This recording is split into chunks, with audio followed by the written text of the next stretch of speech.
All right. Pirates of the South China Sea, Part 1 right here.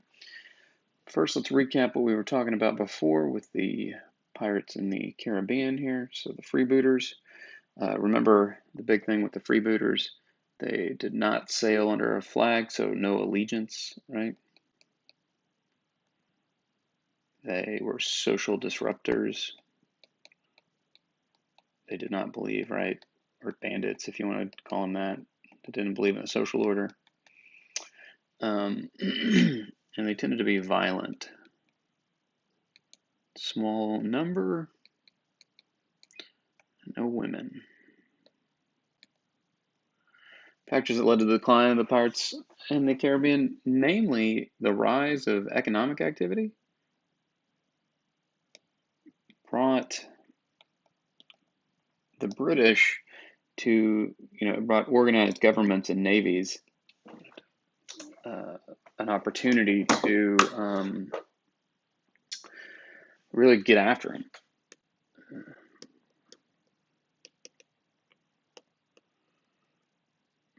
Now, as it says right here, the most successful pirate had a ship or two and were usually independent. Even in the book where we're reading, it's talking about how the biggest crews were about 50 men, right?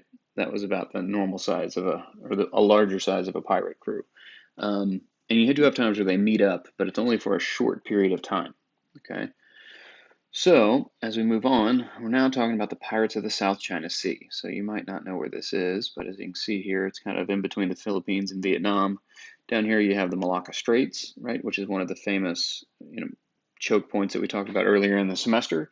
And so sailing, instead of sailing all the way around, right, a lot of shipping is going to come up through Singapore and then up into the South China Sea. So a lot of piracy is much like in the Caribbean is going to focus on these shipping lanes out of the Indian Ocean and into the South China Sea. Today, the South China Sea is, especially out here, is disputed, right? Because China's making a lot of like man-made islands and trying to control the region. So the pirates of the South China Sea here, a lot different than those pirates we looked at the Caribbean. One, highly organized and really large.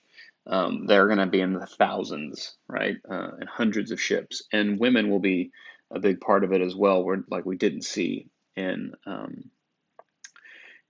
the Caribbean. Chinese had a long history of a centralized governance, unlike Europe, right? So in Europe, it took the growing of that centralized government to create that global trade, which was one of the big things of creating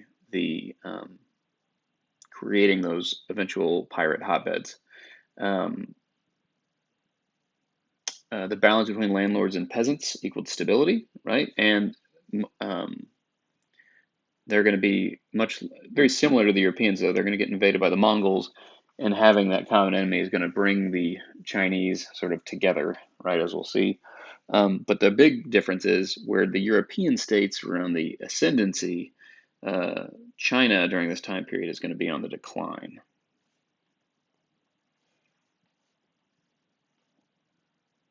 So you have the Ming Dynasty. Um, Let me make sure here. Yeah, you're going to have the Ming Dynasty. What's going to happen is um, the Mongols and all those guys are going to come along, and it's going to be called the Yuan Dynasty. And eventually they'll kick the Yuan or the Mongols out, and that will bring around the restoration of Chinese control, which everybody's going to like. This will bring about an old Zheng He, right? Zheng He is going to sail his ships all the way into the Indian Ocean. And it says right here, it's not an expedition of conquest or commerce, right? Or it's not an exploration. What it was, as it says right here, was principle. It was this idea that we were going to go out and show people, right, like how strong China is. And they kind of would sail into sail into ports and basically ask for tribute, right? That was what they wanted to show all these people that they had to fear, like the Emperor of China kind of idea. Um, the problem is, right, is Chinese history, way back, even into the time of the Greeks and Romans and all that sort of stuff, was that it was a very high level. Um, and it continued at a high level, technology wise, social structures, all that sort of stuff. But during this time period, China becomes isolationists or goes into isolation. And with that, their society declines. It says they lose the dynamism that marked it as its culture. So as it declined, the Europeans, who were in constant conflict with one another, really moved past them, especially in the war-making game. Now, in the South China Sea, eventually you're going to see another invading group. You're going to have the Manchus, which today is part of northern China, but at the time they weren't. And this is going to bring in the the Qing dynasty from 1644 all the way to 1911. And you're going to see the influx of food from the New World create a population explosion. They had to answer questions like, how do they feed all these people?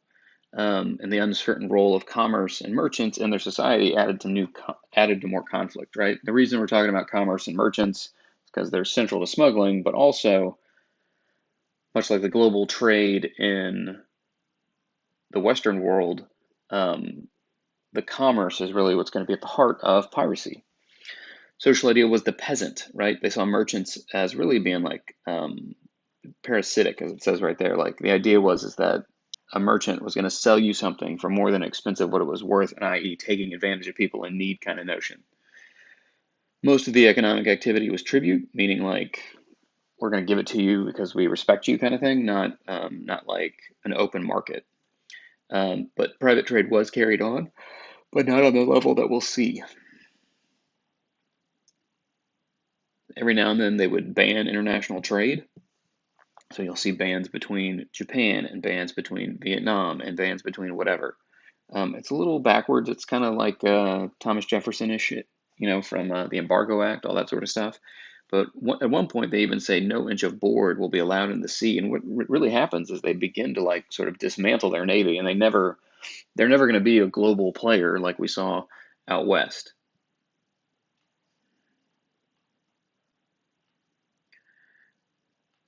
They're going to put a ban on trade with the Portuguese even for one brief period, namely because it says cultural misunderstandings, right? When they sailed into port, the Portuguese fired off a 5-gun salute or whatever as an act of honoring their people, but the Chinese thought it was the Chinese saw it as hostile, right, as an act of war. Also, the letters they bore from the King of Portugal kind of basically made note of that the Chinese emperor and the king saw themselves as equals. Well, the Chinese emperor saw himself as like having the mandate of heaven and well above a European, and they saw the Europeans as gross, right, not cultured. So they were really turned off by this notion that the European kings thought they were equal to Chinese emperors. Um, Also, the Europeans struggled to follow their laws. They didn't pay their taxes. They wanted, much like we saw in India, right, and in the Caribbean, they wanted monopolies, and the Chinese weren't about having that. So they banned trade from Europe, specifically the Portuguese. And at one point, they're only going to open up one port, which will be Canton, or now I believe it is Guangzhou. Those will be the only port. That will be the only port open to Europeans for quite some time. Now, smuggling was still going to go on, right? And you still saw it, uh, namely in response to whatever they were banning, if it was iron or rice or whatever. And so from 1463 to 1510, or 1436, excuse me, to 1510, rampant smuggling. And the powerful, like landowning families, or what we refer to as the gentry, they are going to basically like fund all this smuggling and organized crime and all sorts of stuff. Now, where we're going to see kind of a difference here is Zheng He, right, the guy we talked about before, will attack the smuggler fleet and kind of drive it back. But as you can see here, Ling Daoming and a smuggler band of 5,000, right? What happened is they created these large syndicates, which were basically like cartels, if you will, and they became huge. As you can see here, eventually Zhang Lian's 200,000 band. And what they did was they basically made like a network of forts or castles, as it says right here. And they made these things to basically protect their supply lines, right, as they move through China.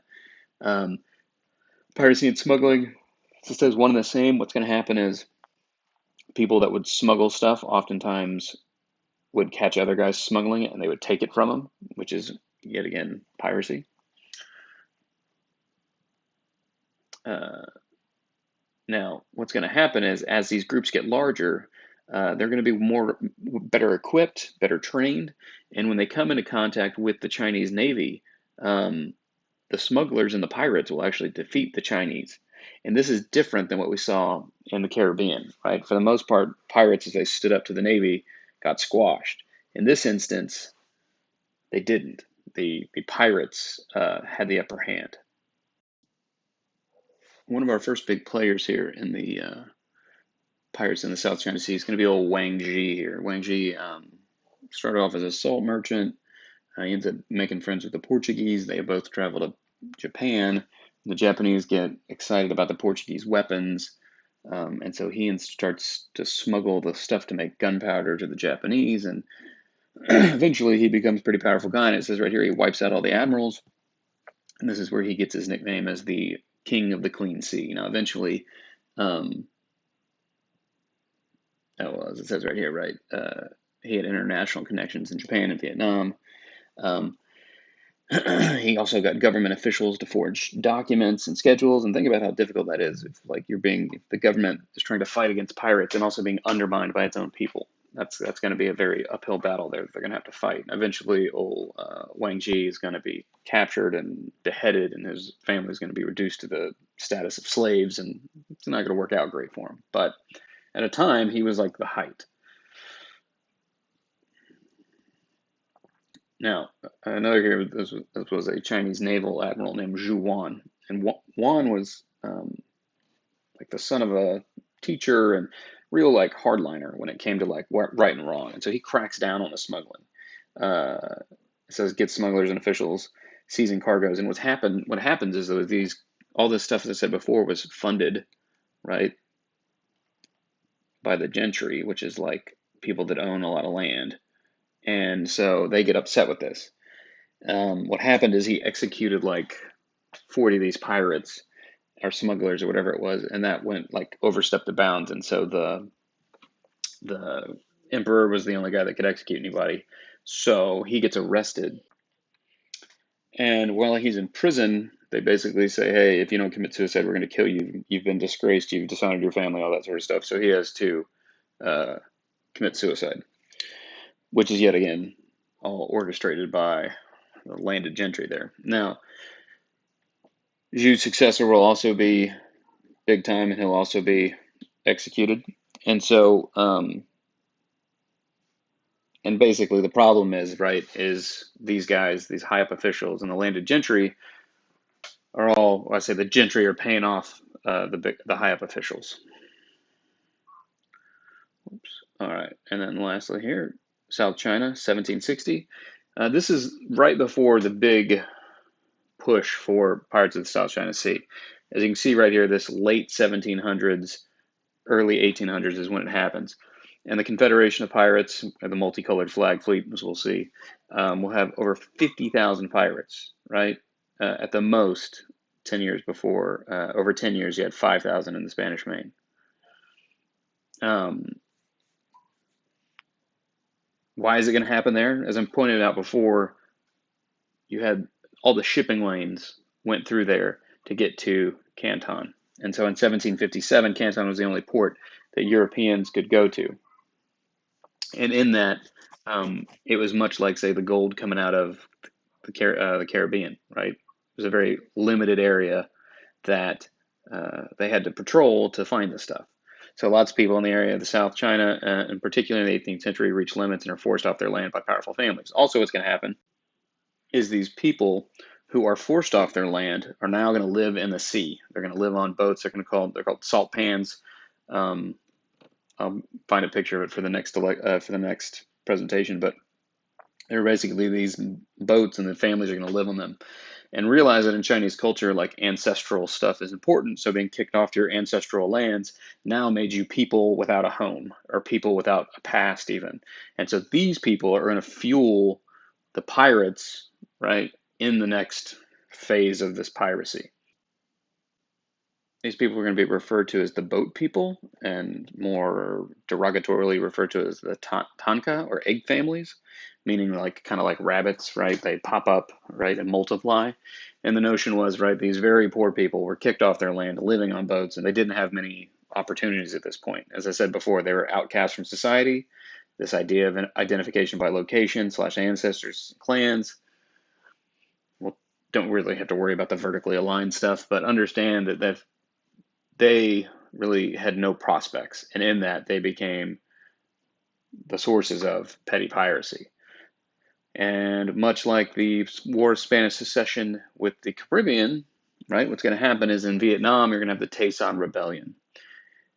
Namely, the Nguyen brothers here are going to fight the Nguyen Lords, a different group of Nguyen's, but they're going to show up and eventually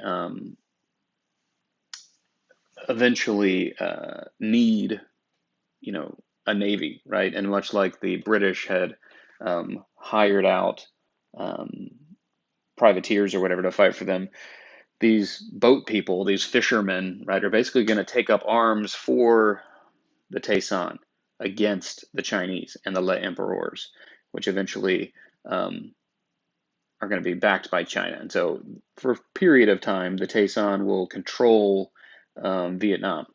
And those pirates, right, and privateers effectively fighting for the Tay Son eventually will cut their teeth, become capable sailors, and then be the pirates of the South China Sea, much like the guys in the War, the Spanish Succession.